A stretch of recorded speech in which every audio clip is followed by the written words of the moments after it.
Sud Radio, le coup de cœur des libraires. Valérie Expert, Gérard Collard. Bonjour Gérard. Bonjour. Pollen, c'est ça? Ah, je hais les arbres. S'il y a avec moi, je coupe tout le bois de Vincennes. Il n'y a plus rien, plus un brin d'air, plus une pollen, plus rien. Ouais, c'est la saison.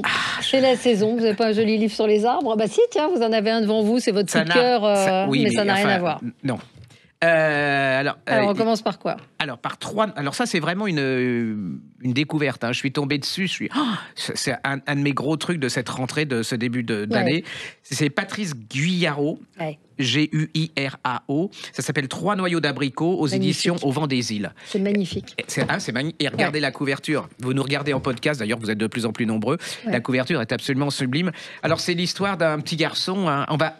J'essaye de pas trop pitcher le début du truc parce qu'en fait ça n'a pas grand chose à voir avec le roman. Le vrai roman, c'est-à-dire que en fait il se passe un drame hein, quand il est en France. Il y a sa directrice d'école, il va lui arriver quelque chose et le petit garçon est accusé de ce quelque chose. Et là, il va avoir des flashs, il va se remémorer son enfance. Alors son enfance, elle est très particulière. Hein. C'est un fils de pied noir. Hein. Il est tout petit. On est en Algérie. Et là, il va vous parler de l'Algérie des pieds noirs, mais au quotidien. Ouais. Et c'est une clé pour rentrer dans l'enfance. C'est-à-dire, il a ce don absolument incroyable. Vous êtes dans la tête de ce petit garçon. Il va vous raconter. C'est un monde qui est fait de tatas, de tontons, qui racontent des histoires, des grands-mères. Il y a la nature, il y a les moutons, il y a le soleil. C'est vraiment alors complètement d'une sensualité incroyable. C'est cette Algérie qu'on a complètement oubliée parce que les pieds noirs, mine de rien, ils disparaissent. Hein, c'est-à-dire que et cette mémoire, elle disparaît aussi. Et j'ai été touché, mais c'est vraiment et puis chaque mot est là pour vous toucher. Et puis, il y a aussi, on sent qu'il est dans cet univers où il est heureux. Hein. Il est avec ses parents, ses copains et tout. Et puis, il y a les événements qui vont commencer à arriver. Ouais. Et là, on voit comment ce petit garçon, comment les enfants sont confrontés à l'incompréhensible. C'est-à-dire qu'il ne comprend pas ce qui lui arrive. Il y a des morts hein, qui vont commencer à apparaître dans sa famille. Il y a des drames. Et puis, il y a la fuite. Hein. C'est-à-dire qu'ils partent, ils laissent tout, ils vont se retrouver en France. On ne peut pas parler de ce bouquin parce que c'est d'une intensité absolument incroyable. Et vous y êtes vraiment, et j'ai trouvé que c'était aussi dans les parfums, qu'il parle beaucoup de ces odeurs, et vous les ressentez profondément le vent, quand vous l'odeur lisez. Du vent, quand il parle des brebis, quand il parle... Et puis, il y a le côté... de ces gens burinés par le soleil, qui sont proches de leur terre, ils parlent de la nature comme pas... Et puis, il y a aussi la description de ces villes et de ces villages, c'est-à-dire où il y a l'hypocrisie, tout le monde se connaît, il y a les mensonges, il y a plein de choses. Puis d'un autre côté, il y a une chaleur humaine absolument incroyable, baignée par ce soleil absolument aussi...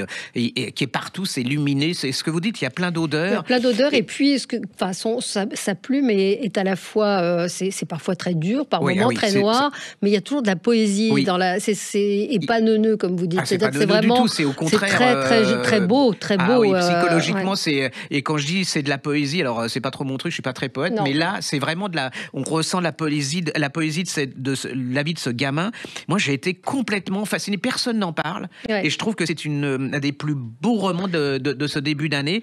Et je connaissais rien à l'Algérie, hein, c'est vraiment pas un de mes spots. On en lit pas mal, mais oui, mais là franchement, et là c'est un autre visage, c'est vraiment l'histoire au quotidien. C'est-à-dire que c'est tellement personnel, c'est tellement intime ce qu'il raconte parce que souvent on a lu des livres sur l'Algérie et en fait à chaque fois chacun le voit et le vit différemment et là il y a une façon de voir. Incroyable. Et puis c'est un petit garçon, c'est-à-dire que souvent c'est des gens qui ont quand même un certain âge, c'est des ados et ainsi de suite. Lui, vous rentrez dans le monde de l'enfance confronté à ça. Puis moi j'ai découvert ce pays qui est absolument, quand il raconte ça, c'est absolument incroyable. Il y a la tragédie du départ, l'arrivée en France. C'est terrifiant, ça. C'est quand puis le gosse qui est là, qui est ballotté, qui comprend rien.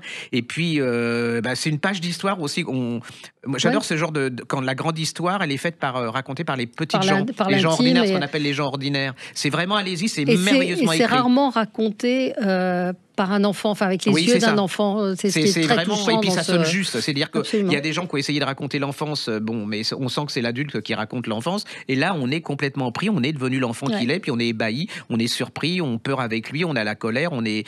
Voilà, c'est un magnifique bouquin, ça s'appelle Les 3 noyaux d'abricot de Patrice Guirao, Guirao. Et au Vent des Îles, qui est une très très jolie éditeur qui font la couverture est très réussie. Leurs couvertures sont absolument somptueuses. Franchement, allez-y, c'est un des incontournables pour moi de l'année. Alors, moi, j'ai lu plusieurs choses cette semaine. Amélie Cordonnier, super haute. J'avais beaucoup aimé son précédent roman qui s'appelait En garde. Je ne sais pas si c'est paru en collection de poche. Ça racontait l'intrusion. En fait, la famille était dénoncée par des voisins comme maltraitant sur leurs enfants. C'était une forme de fable assez cruelle de l'aide sociale à l'enfance qui s'immisce dans la vie des familles. C'est un livre très puissant. Et là, super haute, c'est aussi très puissant. Elle écrit remarquablement bien et j'avais envie de dire, elle écrit avec un couteau parce que tout est au scalpel, donc super haute. Vous vous dites, ça va être sympa. C'était pourtant une femme de ménage 5 étoiles. Vous avez la couverture qui est assez sympa. Sauf qu'il y a quelque chose toujours d'assez tragique dans les romans d'Amélie Cordonnier. Oui, elle parle de sa mère. Enfin, l'auteur parle de sa mère qui est femme de ménage dans des Airbnb, dans un Airbnb en particulier. Donc c'est à la fois, et c'est un livre à 2 voix, d'une femme qui a embauché cette femme de ménage et de la fille de cette femme de ménage. Il s'est passé quelque chose, on ne sait pas quoi, et c'est chaque chapitre alterne. On ne sait qu'à la fin, mais c'est très tendu. C'est un livre que vous ne lâchez pas parce que il y a une critique aussi très forte de la société. Il y a un très beau portrait de ce que sont les femmes de ménage. On n'imagine pas forcément le boulot. On se dit Airbnb, on va prendre une femme de ménage, mais le boulot qu'il y a derrière, qui est ingrat, qui est terrible. La façon dont on traite ces personnes parfois. Très très beau livre, super haute. Amélie Cordonnier, je vous le garantis, vous ne le lâcherez pas, des petits courts chapitres. Qu'est-ce qu'une femme de ménage, qu'est-ce qu'une erreur parfois peut occasionner. Je ne veux pas trop en dire, mais très très beau livre. Et puis parfois, comment on se donne bonne conscience en donnant des vêtements, en se disant qu'on les traite bien, mais ça ne change pas leur quotidien. Ça s'appelle Super haute, Amélie Cordonnier, c'est aux éditions Flammarion. Juste en livre de poche, on avait adoré ce bouquin qui vient de paraître en pocket de Valentin Musso qui s'appelle Le mystère de la maison aux trois ormes, qui est une histoire en fait. On est en Normandie, il y a un inspecteur qui est invité parce que le propriétaire du manoir dans lequel il est invité reçoit beaucoup de lettres anonymes en lui disant on va t'assassiner, tu vas mourir. Donc il part en week-end pour essayer de comprendre ce qui se passe. Il y a d'autres invités, il y a 4 autres invités. Et puis ce qui doit arriver arrive, c'est-à-dire que le propriétaire est assassiné. Le problème, c'est que tous les gens qui sont là sont au-dessus de tout soupçon, ils ont tous des alibis, la porte est fermée, c'est une histoire de chambre close absolument hallucinant, il s'en sort. Moi j'adore ce type parce qu'à chaque roman, c'est le frère de Guillaume Musso, donc on parle toujours, mais j'adore le courage de ce gars parce que maintenant il a sa personnalité, il a sa clientèle comme on dit, les gens l'adorent et c'est un excellent écrivain de polar, il a avec sa plume bien, et donc là ça vient de paraître en pocket, allez-y, c'est une petite merveille, très classique, si vous en avez marre des trucs gore avec du sang mais qui soit finement et intelligemment fait. Ça s'appelle Le mystère de la maison aux 3 ormes, c'est chez Pocket et ça s'appelle Valentin Musso. Anna Magnani, immense comédienne, c'est vrai, vous l'avez lu, c'est là aussi, vous parliez de l'Algérie, de la manière dont on est emporté par les livres dans un univers. Bernadette Costa Prade, je ne sais pas si on dit Prade ou Prades, a écrit ce livre chez Arléa, qui est en fait une sorte un entretien avec Anna Magnani au soir de sa vie. Et elle raconte, en fait, vous traversez le cinéma italien, vous traversez cette carrière, surtout cette femme qui a connu une destinée incroyable, qui a été une des plus grandes, des plus célèbres actrices italiennes. Et j'ai trouvé sa liaison avec Rossellini, quand elle tourne avec Visconti. Vous êtes dans cette Italie des années 70. Elle a eu un Oscar. Elle n'est pas allée le chercher parce qu'elle voulait être avec son fils. C'est magnifique. C'est vraiment une icône. Quand on parle d'icône, c'est vraiment une icône. Et puis une icône derrière laquelle il y a une vraie femme. Enfin, parce que souvent c'est comme à la Hollywood, c'est-à-dire c'est préfabriqué, c'est construit et tout. Là, c'est incroyable. C'est une femme. Elle donne des frissons. C'est vraiment très très beau livre. Le dernier été d'Anna Magnani, Bernadette Costa Prades, ou Prades, pardon, auprès de l'auteur. Elle a écrit d'autres portraits de femmes, de Frida Kahlo, de Niki Saint-Phal. Mais vraiment, c'est un magnifique portrait de femme, même si vous ne connaissez pas les films d'Anna Magnani, parce que ça, mais forcément, elle a marqué le cinéma, elle a marqué une période très, très, très importante du cinéma italien. Une petite, je sais que vous n'êtes pas gourmande, c'est-à-dire que vous êtes plutôt Picard surgelé. Une petite collection. Moi, j'étais attiré parce que c'est les couvertures. J'adorais cette couverture. Ça s'appelle Un dîner en Corée. C'est prêt en 30 minutes. Un dîner au Maroc. Alors, il y en a beaucoup. Hein. Un dîner en Italie, ça coûte 3 €. C'est pas cher du tout. Les couvertures, regardez si vous êtes en podcast. C'est absolument. Elles sont somptueuses. Des petits citrons. Regardez. Ben oui, c'est pour vous, ça, je sais. Et puis, en plus, c'est des petites recettes très bien faites. Et il y a le temps qu'il faut pour faire. La charmoula marocaine, c'est 10 minutes. Et là, le riz violet coréen, c'est 30 minutes pour 4 personnes. C'est une cocotte de 2,5 litres. Enfin, moi, ça me parle pas, hein, mais il y a plein de choses comme ça. C'est très pratique. Je l'ai fait essayer par les clients et ça marche. C'est très beau, en tout cas. J'ai adoré les petits cadeaux. Vous savez que au lieu d'acheter des fleurs ou des choses comme ça, vous en achetez 3 ou 4 à la personne. En plus, ça lui permettrait de changer de recette quand il vous invite. Donc, ça, voilà, c'est super. J'ai adoré cette petite collection. Soupe glacée fenouil et haricots blancs, arancini à la mozzarella. Il y a les salades de pastèque Trévis et ricotta. Il y en a beaucoup. Hein. Il y en a une dizaine. Il y a les Chinois. Il y a vraiment incroyable. J'ai adoré cette collection. JSK Food. Donc c'est chez Marabout. Ça donne envie de les collectionner. Oui, absolument. C'est tellement joli. Et c'est tout ça en seulement 30 minutes, moins de 30 minutes. Voilà. Et ben on marque une pause et on se retrouve tout de suite après avec vous sur Sud Radio. Sud Radio, le coup de cœur des libraires. Valérie Expert, Gérard Collard. Gérard Collard, libraire Expert, à Saint-Maur. L'immense Valérie Expert de Sud Radio, celle que tout le monde nous envie. Voilà, je vous encourage à aller voir l'exposition Robert Doisneau, immense photographe, sympathique. Regardez la tête qu'il a. Du coup, à l'exposition, j'ai acheté ce petit livre à l'imparfait de l'objectif. Souvenirs et portraits. Il y a plus de 400 photos dans cette expo, c'est au musée Mayol. Et il a photographié la vie, il a photographié les enfants dans les cours de récréation, il a photographié des stars, il a photographié des mannequins. Et par exemple, il y a une chose moi qui m'a beaucoup plu, c'est quand il va, et on lui avait demandé de venir photographier un grand mariage, et lui s'est intéressé à une petite fille qu'il a suivie pendant le mariage. Donc tout était vu à hauteur de cette petite fille. Il a photographié des écrivains, il était l'ami de Jacques Prévert. Et à chaque fois, il y avait des petites phrases au cours de la visite qui me plaisaient bien. Du coup, j'ai acheté ce livre qui raconte un petit peu ce parcours, les photos de mode, les promenades, comment... alors, il y avait des photos qui étaient mises en scène, comme le baiser de l'hôtel de ville, puisqu'on lui avait demandé de mettre pour live, je crois, de photographier l'amour à Paris. Et donc, il avait pris des comédiens. Et il y a toutes ces histoires à retrouver dans ce petit livre chez Babel. Et aller voir l'exposition, c'est très, très chouette. Mais vous disiez une chose très juste, il faut aller voir l'exposition, mais il faut aller voir dans les livres, c'est-à-dire qu'on voit mieux dans l'absolu les photos dans les livres.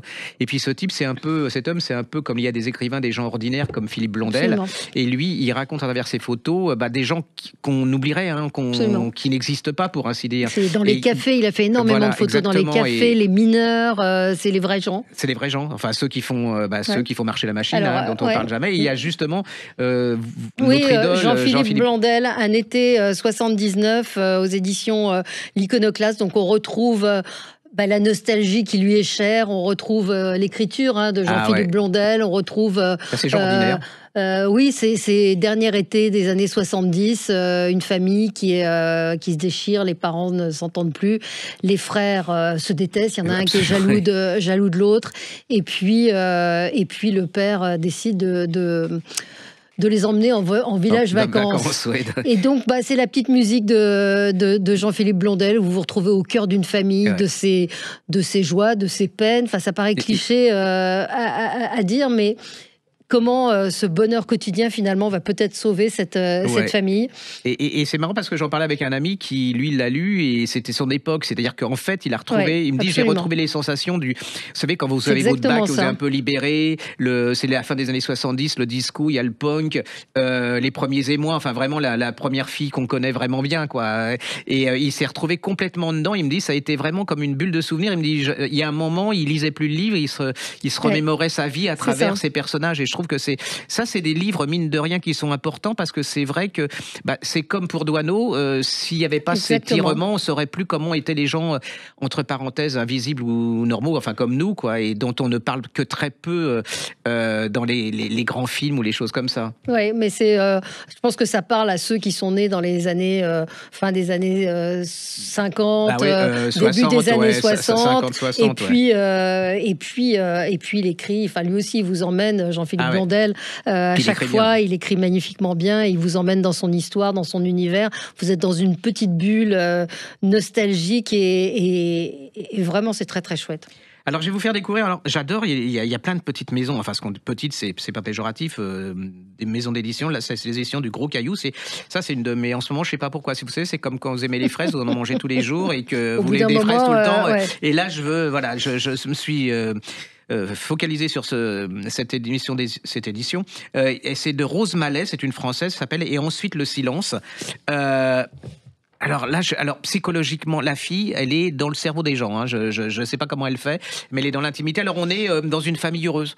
Il y a des enfants, il y a le couple. Apparemment, tout va bien, mais il va y avoir un grand basculement. Il va se passer quelque chose et ce couple.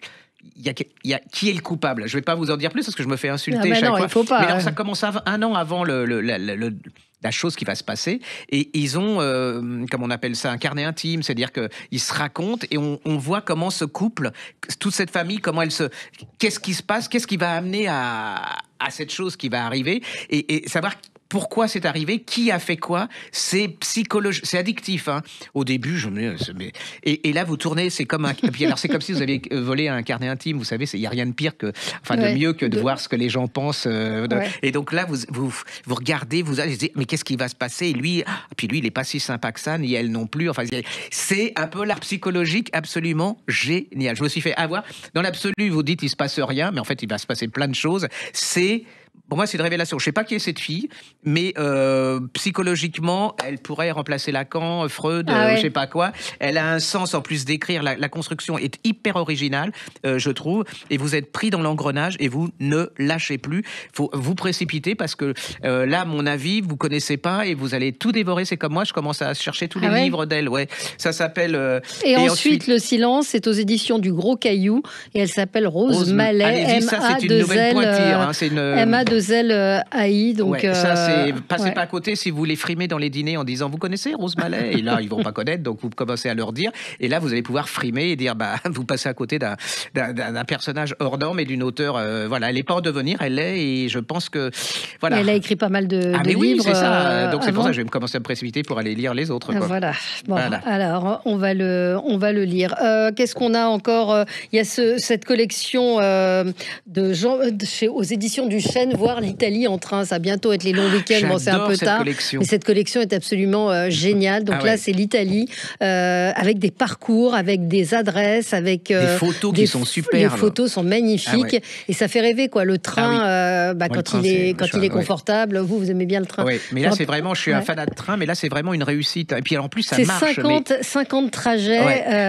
Alors Naples, Herculanum, Pompéi, par exemple, vous avez effectivement, c'est les meilleurs moyens de découvrir un pays. Il y a tout le nord aussi, Cinque Terre, vous le faites en train. Et puis voilà, ça vous décrit un petit peu l'origine de ces trains, de la façon dont ils ont été lancés sur ces routes, bref, sur ces rails plutôt.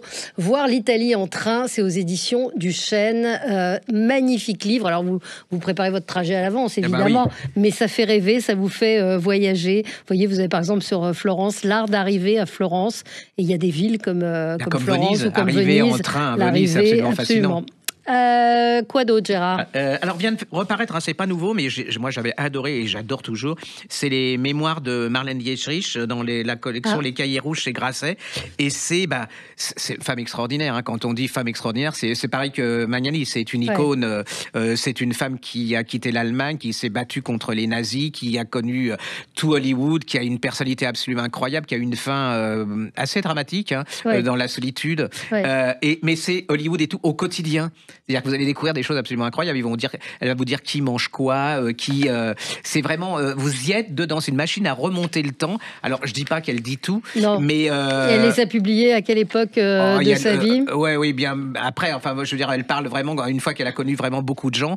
C'est vraiment une petite merveille. Si vous aimez le cinéma, si vous aimez l'histoire, c'est un livre d'histoire, hein, parce que à travers elle a quand même une vie. Elle a traversé le XXe siècle. C'est une femme courageuse. C'est une fille qui devait être une emmerdeuse, hein, à mon avis. Ça devait être, c'est comme un caractère pas possible, mais comme il y a des emmerdeurs. Bon, voilà. Mais c'est un livre absolument fabuleux. Il y a de la vie, quoi. C'est pas les espèces d'ectoplasmes qu'on a actuellement qui vivent à Dubaï et dont le grand truc, c'est d'avoir des colis à je sais pas combien et sa voiture à Monte-Carlo, quoi. C'est exactement ce que raconte, c'est des êtres vivants, ce que raconte le livre Le dernier été d'Anna Magnani. C'est vraiment des gens qui ont une profondeur, qui ont une réflexion, qui... J'ai vraiment adoré. Adoré. Un livre pour enfants que j'ai adoré. J'aurais dû avoir j'ai l'esprit d'escalier quand vous parliez d'un dîner au Maroc. C'est pour les enfants, mon camion restaurant préféré. Donc c'est tous les food trucks qui existent, ces camions qui proposent de la nourriture. Donc c'est regardez comme c'est beau, vous pouvez le déplier pour ceux qui nous suivent. Et donc, vous découvrez tous les pays, les calamars grillés, les bananes choco, les nouilles sautées, le maïs grillé. Ça permet de parler de cuisine. C'est super. On vend du riz au curry aussi, plus ou moins épicé. Donc, c'est vraiment très, très joli livre. Mon camion restaurant préféré de Tomoko Omura. Et c'est l'école des loisirs. Ils viennent de faire reparaître, alors moi j'avais adoré, vous savez, il y a eu le Comte de Monte Cristo qui est ressorti, et ça a été, les gens ont relu le Comte de Monte Cristo, et là ils viennent de faire reparaître un truc qui m'avait fasciné quand j'avais 15 ans, c'est Michel Zévaco, Les Pardaillants, tome 1 et tome 2. Alors ça se passe sous Marie de Médicis, hein, alors ceux qui connaissent pas, c'est Louis XIII. Alors Louis XIII, vous savez, c'est celui qui est avant Louis XIV. Non, parce qu'en ce moment, on sent une sorte de flottement dans le... Voilà, De Gaulle, c'est pas après Louis XIII. Hein, donc on est là, c'est cap et d'épée, c'est l'histoire d'un... le héros, alors il y a de l'amour, de l'amitié, vous apprenez l'histoire, il y a des complots, il y a contre l'injustice, c'est vraiment extraordinaire. Vous êtes dedans. Il devrait faire une série télé. Hein. C'est vraiment. Alors les vieux comme moi, c'est le genre Jean Marais, vous savez, avec le Bossu, Lagardère et tout ça. C'est franchement extraordinaire. Vous êtes dedans. Il y a 2 tomes, c'est 500 pages. Vous ne lâchez pas. C'est vraiment un film. Vous êtes dedans, vous avez un film. Et ça se lit. On peut le donner à lire aux enfants ou pas? 15 ans. Ouais, 15 ans, c'est bon. Bon, très bien. Oui, c'est joli, 15 ans. Faut donc, croire, on voit que vous aimez ce genre j'adore de petits. Et puis, c'est vrai, c'est pas cher. Vous passez un bon moment. Très bien. Très bien. Petit livre pour enfants. Oui, j'ai toujours voulu un chien, mais le problème, alors c'est Didier Jeunesse d'Alexandre Jugas. Le problème, c'est que en fait, il a voulu un chien, mais on lui offre un petit cochon. Et alors ça, c'est bien parce que il y en a marre d'être raciste avec les cochons, en disant les cochons et tout. Oui, c'est pas un animal. Et là, non, pas du tout. Et alors, c'est l'histoire de ce petit garçon et d'une vieille dame. Hein. Elle veut aussi un petit cochon, mais un chien. Mais le problème, les gens sont racistes, c'est-à-dire que vous allez vous balader dans un parc avec un cochon, tout le monde va vous regarder, donc on se cache et tout. C'est vraiment un truc, alors j'aime pas dire ça, un truc sur la différence, parce que ça fait c'est vraiment... mais là, non, et puis alors c'est plein d'humour.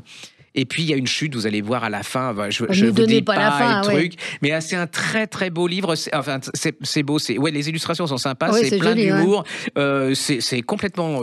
Starvé quand on disait voilà, c'est original et tout. Allez-y pour les gosses, ils adorent. On a essayé. Et alors il y a même des enfants qui ont demandé un cochon à leurs parents, parce que les parents sont venus désespérés. Voilà, s'appelle J'ai toujours voulu un chien de Alexandre Jugas aux éditions Didier Jeunesse. C'est une très très très très joli album pour enfants. Voilà, Serpent bleu, Serpent rouge, c'est un peu notre histoire, Gérard. C'est aux éditions Pastel. Donc ils se connaissent depuis qu'ils sont tout petits. C'est un peu nous, mais ils sont d'accord sur rien. Ils voient pas les choses de la même manière. Et le côté serpent, c'est sympa. Oui, c'est ça. Donc, ils sont toujours ensemble, mais ils ne voient pas. Regardez, franchement, c'est des illustrations magnifiques. Olivier Talek, un talent immense. Et donc, ils sont toujours ensemble. Ils ne voient pas les choses de la même manière. Évidemment, il va leur arriver des choses et ils seront peut-être d'accord sur quelque chose. C'est très, très beau. Très, très bel album. C'est aux éditions Pastel. Voilà. Okay. On a fini pour aujourd'hui. Voilà. Et on vous retrouve la semaine prochaine avec d'autres lectures. Absolument. Merci. Sud Radio, le coup de cœur des libraires. Valérie Expert, Gérard Collard.